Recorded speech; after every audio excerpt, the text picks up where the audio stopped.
Good morning. So I'm about to start into this front trunk pan on this 1975 Porsche 914. Those of you who've been following my videos will recognize this pan because I've been in and out of the front trunk doing the front sway bar and pulling the tank 2-3 times. What else have I done? Oh, the fuel pump. That's gone in and out probably half dozen times. And fuel lines. So let's revisit what's going on with the front trunk pan. This is the way it was when I got it. Actually, it had some stuff inside of there to cover up the hole, one of which was that sign back there, open for inspection, that was laying in the trunk to cover the hole. So this is damage done by a dealership installing an AC unit. They cut 2 holes and mount the condenser coils in there, and then that's one of or 2 of many holes they drill to get the AC lines back to the compressor. They go down the passenger side longitudinal, and it's just real carnage whenever they do this, but apparently this was a common method. You note that they used hole saws to get the rectangle started, and then who knows, back then it was probably a body saw and just cut the rectangle out. So I think the plan of action for me is I want to salvage the tow hook. I think that can be reused. It's got some surface corrosion, but I think it'll clean up nicely. I'm not so much concerned about the that bracket, which would be to hold the spare tire in, I believe. I mean, I've never actually seen a 914 with the spare tire attached properly, so I'm kind of guessing here. So anyway, I ordered this replacement pan from Restoration Design, and it's another fine product they make, stamped metal. I mean, it's all got all the contours like the factory, so it'll go nicely. So I think the first step is I'm going to cut that rectangle out of the middle, and that'll help me push that replacement pan up from the bottom, and I can trace around the edges to see where the cuts are going to be. That should work better than putting the pan in up top here, which I don't think I'm going to get a good trace on the edges. So I'm going to break out the Sawzall and start cutting. Oh boy. All right, that didn't take very long. So here's the bottom side, and that's that tow hook I was referring to, which is basically a stamped piece of metal. It's a heavier gauge, but I think I can use a grinder, and maybe I'll salvage that bracket, maybe not. I mean, it's spot welded on, and I'm pretty sure that tow hook is also. But we'll take a look. Both of those parts are available from Restoration Design, however. So I've got a couple of like little crumples in the edges. So I'm going to kind of bend those out roughly. So when I push the pan up, the replacement pan up from the bottom, I get a good trace. Also need to clean the metal because it's still got all the undercoating, and that'll enable me to see better what I'm doing when I'm cutting the edges. Okay, so I've got this kind of mocked up, how far this pan goes.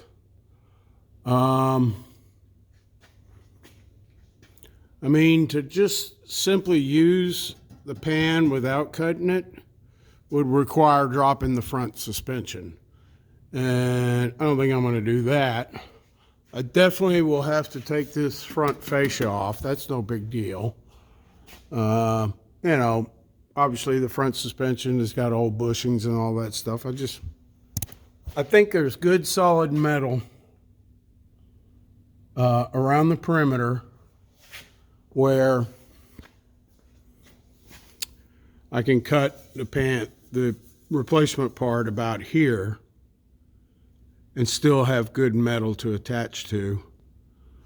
And then where that bracket is for the A-arm, it'll probably go back in here. Yeah, you would have to put this in as is, you would have to replace this bracket as well. That's a suspension bracket, and those measurements are going to be critical to alignment. So no, I'm not doing that. Same thing over here, because it actually overlaps the replacement piece. Then in the back, it's a little bit more simple. I'll need to trim it.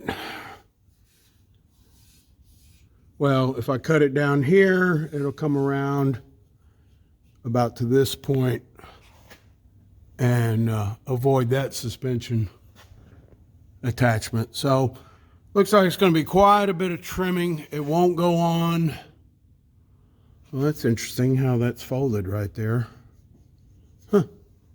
Okay, whatever.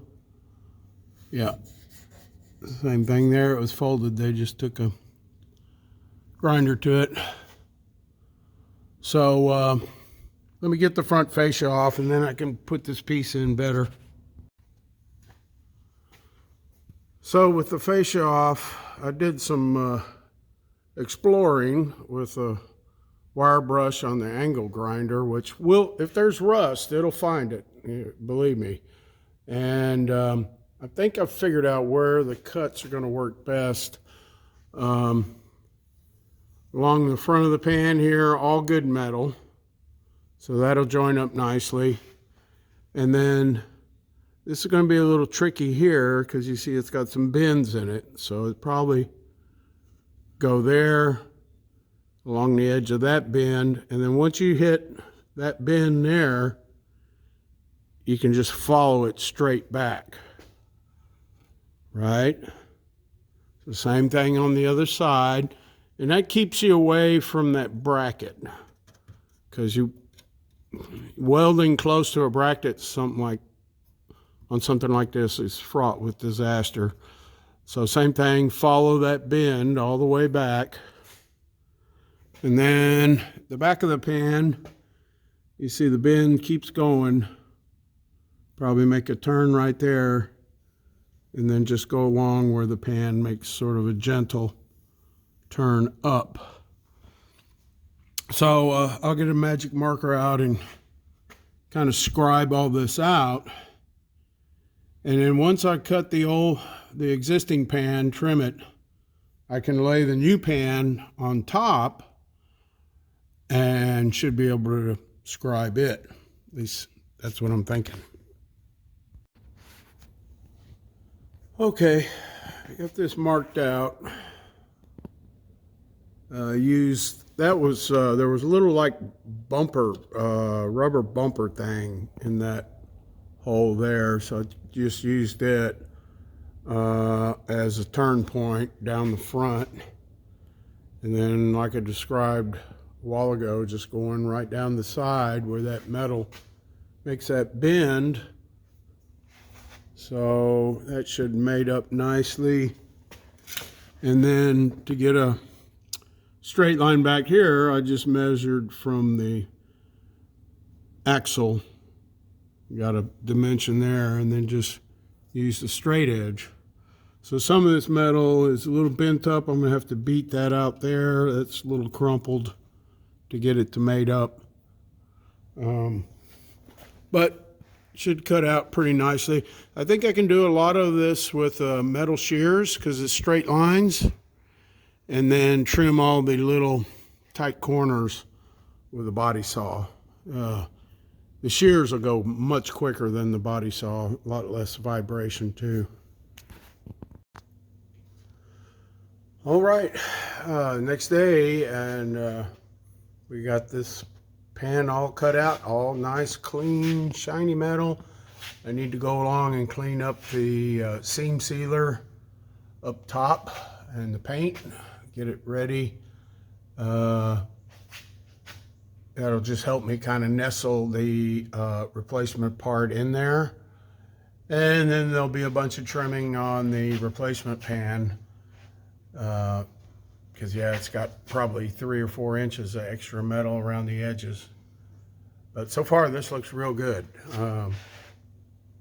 I did do the vast majority of it with a body saw. The electric shears just didn't work very well with all the contours and working upside down and stuff like that. That's a great tool to use on your bench for cutting flat sheets of metal, but for trimming body parts, not so much.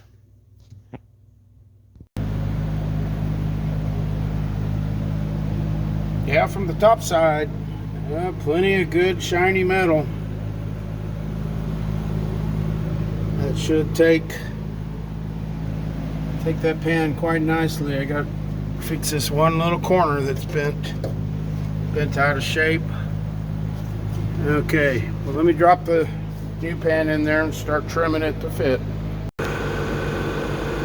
So the first set of marks I'm making are super wide, leaving at least a ½ inch around the edges. I mean, the main thing, I just need to get this thing to drop in there a little bit further to really nail the position. So I'll probably have to trim this like 2, maybe 3 times just to get it to fit in this opening. I mean, it's a lot of trimming. But you know, better to do that than cut it too small. The shears work pretty good for this. I mean, again, the super flat areas, it just eats that stuff up. Anytime you get to a contour and it kind of digs in, it doesn't do very well. But yeah, this is a huge time saver. I mean, it would take me a long time to cut this metal with the body saw. Which I love this saw. It's super precise. Cuts metal well. It's just slow. I mean, for the really fine cuts, yeah, this is what you want to use. But yeah, to rough this thing in, the shears are working pretty darn good. So the more I cut this to fit, the more I'm thinking I want to lap this metal with the edges by a ½ inch. Couple reasons for that. Strength. It'll make that pan much stronger. I don't know that I'll ever get the precise gap I need to fit that in that opening. That's a huge opening. And even when I'm doing small patches, that's a struggle. So doing it on something this big, that's going to be really, really hard. So I think that's the way I'm going to move forward. I'm just going to plan on leaving a ½ inch of the new part, at least, to lap over the top of this. I'll use sheet metal screws to pull it together, you know, and it'll take a couple trials and errors to get it to fit right, and some beating with a hammer and all that stuff. But I really think I'm going to get the best fitment and strength doing it that way. I'll have to clean up the existing pan a lot farther back for that lap.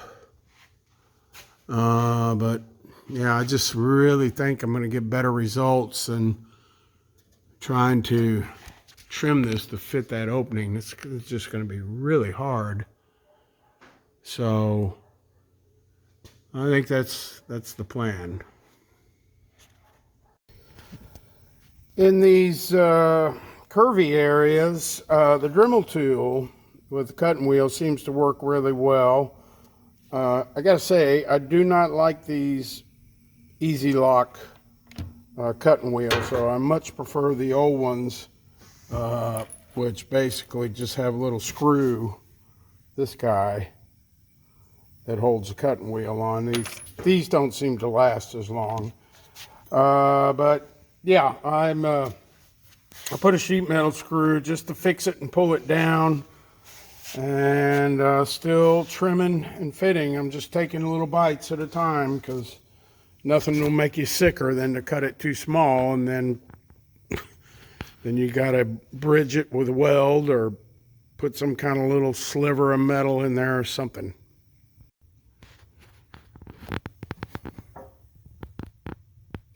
Yeah, the two sheet metal screws really help locate this and make your trimming much more precise. So I'll go down the edges on each side and straighten that out and get it. I'm leaving at least a 1/4 inch, if not 3/8 of material lapping over. Get that all nice and pretty. And do some more cleaning. All that paint's got to be cleaned up. Need good shiny metal to weld to. At this point, I'm pretty happy with the cut, the amount of overlap I got. It's a little bit more in the back here. That's okay. Down the sides is nice and neat. So I'm going to come in from the bottom with sheet metal screws, because then I know I'm grabbing the existing metal. I mean, along the sides, it's going to be pretty close, but I can pull it together. Just have to be careful where I put those screws. And then right where it makes this contour here, it's going to be a little tricky there. I think it bottomed out a couple of times or whatever, that the existing metal doesn't conform that well to the restoration design, and then there's still this bad spot there, but I can beat that out. That's no problem. I'll use, smaller sheet metal screws in these first two, because they don't have to reach as far. Well, I got most of this pulled together pretty good. This is the reason I like to leave an extra, because this is going to be super close here. With minimal overlap. Now, in fact, I don't think I can even get sheet metal screws in it right now. It's just not enough material there. So probably what I'll do is a combination of beating that metal down and pushing this metal up to push it together. I'm going to do my spot welds to get this started from underneath. But the vast majority of the welding I'm going to do up top, because it's, it's real troublesome trying to weld upside down. But this should get me started. I'm going to put a series of spot welds down the sides, a few on the back, and then we'll really start pushing this metal together. So it's a little tricky, but it's working. Just take a little bit at a time, kind of press it up where it makes up with the pan, and put a little spot weld. All right, I got plenty of spot welds to keep it tight. And now I can pull out all those sheet metal screws and start welding from the top, and I'll fill those sheet metal screw holes as I go. Also, I need to tighten up these corners. I'll beat them down, beat that down to mesh up better. But I mean, it's looking pretty good. Definitely want to weld from the top though. This welding upside down sucks. Okay, so I got spot welds all the way around on the top side here. I think I'm about out of shielding gas, but we'll go ahead and use up what I got left. So it's just basically working a couple spot welds. If it's not tight, as you heat the metal up, you can bend it and tighten it up, and just keep working your way around. Now, whenever I start to do long beads, I'll have to move from side to side because that sheet metal will start to cook up. So it's sort of a process. Hallelujah. I had enough shielding gas after all. Went all the way around. Filled the little screw holes. You know, my welds are a little lumpy, but that's okay. I might take a grinder to it. I mean, I'll put seam sealer both top and bottom. So seam sealer covers up a lot of that lumpiness. I mean, look how it came from the factory. I mean, good grief. So anyway, I'm just really happy I've got a proper pan in there. And I'll take a look at the tow hook. You know, it may be more trouble than it's worth. It could be a later thing. I don't know. But I hope you guys learned something. So yeah, the restoration design part comes, it's big. And if your 914's like this one and they didn't do too bad of a butchery job on it, trimming it down seems to work pretty well, especially not having to pull the suspension off, because I just had this car aligned and I didn't want to have to go through that again. So that's it for that. Yeah, seam sealer, primer, and I'm not sure if I'm going to paint it the cheesy red I got or put more of that. I know I'll do the undercoating on the other underside. I like the way that looks. But and I may put it up top here. I did it in the floor pans, and it's just a little sticky and attracts dirt and stuff like that. So again, hope you enjoyed this video and maybe learned something. And there's plenty more that needs to be done to this Rescue 914.